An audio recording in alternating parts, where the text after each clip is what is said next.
Assalamualaikum warahmatullahi wabarakatuh. Okey, saya nak buat sedikit pendedahan lah, dan apa orang cakap, peringatan pada kita semua lah tentang apa yang terjadi pada saya pada hari ini dan semalam.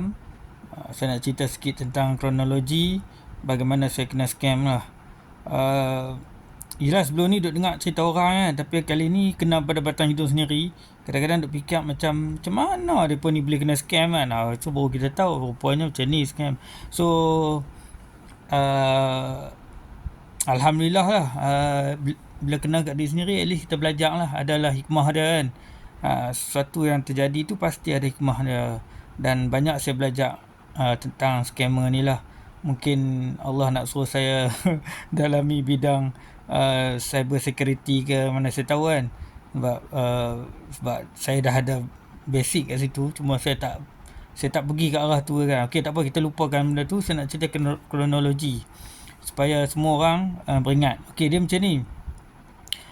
Ni saya duduk baring kat katil ni, tak larat, penat. Nasib baik hari cuti lah kan. Nasib baik.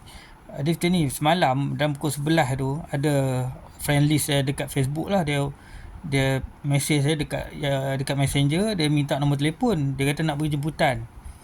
So waktu tu kita pun macam malam pukul 11. So kita tak terfikir apa-apa lah. Saya fikir macam jemputan apa, jemputan kahwin ke, ataupun macam saya ni trainer kan. So dia fikir jemputan nak bagi aku, nak suruh aku buat training ke apa kan. So saya tengok lah Facebook dia. Dan tak ada apa-apa mencurigakan lah. Cumanya Facebook dia dah lama tak update lah. Dia adalah orang wish dia birthday apa semua. Lepas tu saya tak kenal dia lah, tapi saya tak tahu macam mana dia di friendly saya kan. Saya tengok dia banyak posting pasal agensi kerajaan, macam itulah, office kerajaan Putrajaya. So saya fikir macam mungkin orang ni nak invite aku pergi training ke apa kan. Tu saya pun bagilah nombor telefon. Bagi nombor telefon, dia WhatsApp saya dan dia bagilah invitation link tu, file APK tu, dan silap saya pergi tekan. Lepas tu dia masuk setting handphone apa semua. Dan waktu tu lah saya punya WhatsApp tu kena hack. So dia dah take over saya punya WhatsApp lah. Semula saya cakap dia tak boleh pun. Dia kata sekejap. So saya sambung buat kerja, tak dengar WhatsApp tiba-tiba log out. Nak log in tak boleh dah kan. Dan saya pun tak terfikir lagi aku kena scam dah ni. Lepas tu nak log in tak boleh. Rupanya so yang pertama saya nak cerita modus operandi dia akan hack FB dulu. Bila dia hack FB orang tu, dia akan hantar mesej kat semua friend list dia dan dia minta nombor telefon.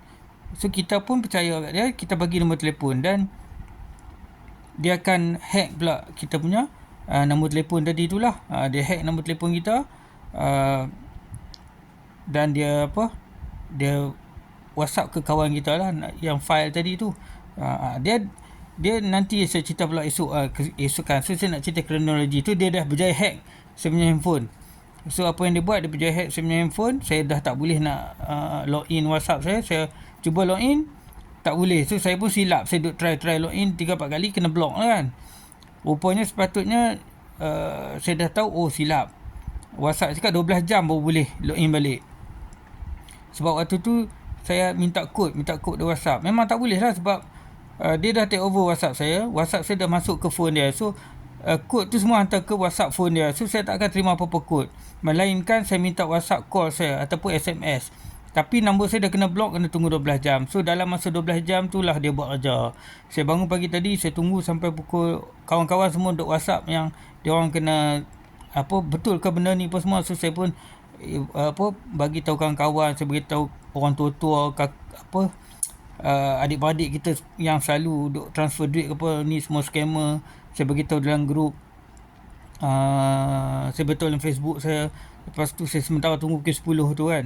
So tepat je pukul 10, bukan pukul 10 lah, pukul 11 macam tu, saya terus login WhatsApp saya dan saya minta kod daripada SMS, dan dapat lah, dan saya berjaya masuk balik WhatsApp saya. Bila saya masuk WhatsApp saya tu, saya tengok ada 2 grup dia dah buat, dia broadcast group. So saya perasan satu grup dia hantar untuk bagi file APK tadi yang nak godam kita punya WhatsApp tu, dan satu lagi grup dia hantar untuk minta duit. Dia cakap minta tolong, minta duit. Dia bagi nombor akaun lain lah, bukan nombor akaun saya. Tapi dia mengaku dia saya lah, sebab dia pakai nombor WhatsApp saya kan. Dia kata apa? Dia kata minta tolong apa semua, akaun dia ada problem. So dia suruh transfer. Pukul 11 tu, dalam masa baru saya lepas yang saya terkilan tu, sebab bila saya dah lepas aktifkan balik WhatsApp saya, sebelum tu ada kawan saya dah terkena dan dia dah masuk duit, dia bayar duit kat orang tu. Saya call dia, saya cakap beritahu bank apa semua, so block apa semua tu kan. Tapi nak buat macam mana, dalam ramai-ramai dia seorang terkena kan, tak ada rezeki lah. Dia pun okey lah, dia pun terima hakikat tu lah kan.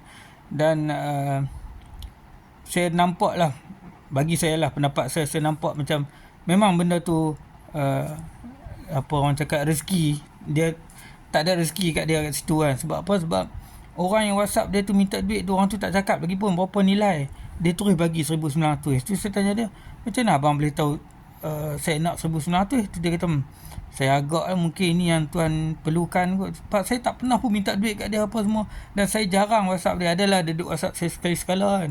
So saya memang tak sangka yang dia nak terkenal, sebab orang-orang yang saya selalu kontak, saya dah bagi tahu dah amaran kan. Saya tak terfikir yang dia ni nak terkenal. So saya fikir ni mungkin kuasa Allah lah, Allah nak buat macam mana. Mungkin ada hikmah dia benda tu. Kita fikir hikmah dia. InsyaAllah kita doakan semoga Allah bagi dia yang lebih baik lah daripada yang dia hilang tu. Dan dia pun dah pergi buat dapat polis, saya pun pergi buat dapat polis. So saya nampak lah modus operandi orang tu macam tu. Lepas tu dia cuba nak scammer tu, dia cuba nak masuk balik kepada WhatsApp saya. Tiba-tiba WhatsApp saya log out. Tapi sebelum tu saya dah set pin apa semua, dah double secure lah, security saya double, dan dia gagal lah nak masuk ke WhatsApp saya. Dan bila saya login WhatsApp saya balik, tak ada masalah. Dan saya still duk dapat lagi, tengah hari tu saya duk dapat kod daripada WhatsApp kan, menandakan ada orang yang cuba nak masuk dalam WhatsApp kita, tapi dia tak boleh lah, sebab semua sampai kat saya kan. Dan pukul 3 macam tu, saya pergi 3.30 saya pergi balai lah. So sebelum saya pergi balai tu, saya detect satu lagi problem. Akaun Facebook saya ada 3 akaun Facebook kan. Salah satu akaun Facebook yang saya jarang guna, dia berjaya hack. Dia message lah dekat kawan-kawan yang dalam tu, minta nombor telefon. Macam mana dia buat kat saya mula-mula tadi tu. Dan diorang pun, saya tanya kawan-kawan saya, ada yang bagi nombor telefon, apa yang diorang dapat feedback, dia pakai nombor telefon lain lah, dia bukan pakai nombor telefon saya lagi. Tapi dekat nombor telefon tu dia tulis nama saya lah, kononnya dia tu nama Mazri Syam lah kan. Tapi nombor telefon lain. So kawan-kawan macam pelik, asal nombor lain tapi tulis Mazri Syam kan dekat dia punya profile tu kan. So dia orang tanya saya lah. So okey lah, saya cakap terima kasih pada yang duk WhatsApp saya tanya, at least bertanya dulu kan. Tapi yang call tu minta maaf banyak lah, saya tak boleh nak angkat, saya pun stres. Tak payahlah call, cukuplah WhatsApp. Tanya apa WhatsApp. Okey. Terima kasih banyak lah kerana concern pada masalah yang saya hadapi ni. Cuma saya satu nak pesan, minta kawan-kawan janganlah buat lawak bodoh ke apa semua, sebab saya boleh anggapkan saya ni ada masalah lah sekarang kan. Saya tengah ada masalah, saya cuba selesaikan masalah ni. Saya cuba WhatsApp orang, saya cuba mesej, jangan kalau ada apa-apa scammer ke, jangan bagi duit apa semua. Dan dalam masa sama kita tahu kawan saya tadi dah kehilangan 1,900. Dia berada dalam dia berada dalam keadaan susah lah kan. Macam tu lah. Ditimpa bencana lah lebih kurang. So kita doakan semoga dia diberi kelebihan dari segi benda lain lah. Sebab saya tengok dalam banyak-banyak grup, kalau yang PM tepi dia WhatsApp direct tu tak masalah. Yang dalam grup dia orang buat lawak bodoh lah, apalah, lawak yang kita macam kamu lah, kita ni orang tengah ada masalah. Hari ni mungkin orang ada masalah, kau boleh gelak, tapi nanti mana tahu kalau kau ada masalah pula, minta simpang lah kan. Saya bukan nak minta orang bagi masalah, tapi kita kena fikir, hari ni mungkin orang lain yang ada masalah, mungkin Allah alam nanti siapa-siapa pula kena. Janganlah gelak, kita cuba tenangkan orang tu ke apa ke. Sebab saya rasa walaupun saya tak rugi satu sen pun, saya hanya rugi masa. Dalam masa 24 jam ni saya bertukus lumus nak settlekan benda ni. Tapi ada juga kawan saya yang terkena kan, maksud dia duit dia tertransfer juga. So saya rasa macam sedih lah. Tapi dalam masa sama ada lah orang lain duk gelak-gelak buat lawak bodoh. So stop lah.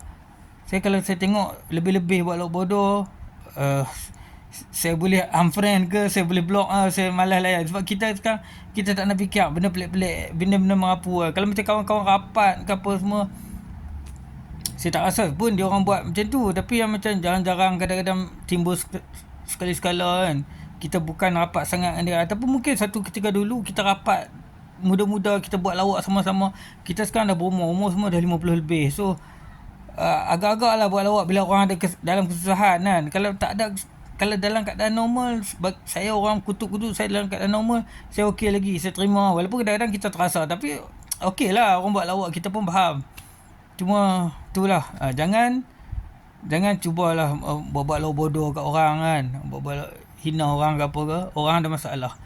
So last kali saya minta doa semoga kawan saya tadi diberi Allah bagi dia lebih lah daripada apa yang dia hilang, dan dia dipermudahkan lah dengan urusan ni. Sebab dia pun kena naik turun balai, kena jumpa bank apa semua. Dan kita fikir mungkin ni ada satu hikmah lah, Allah nak uji kita ke apa kan.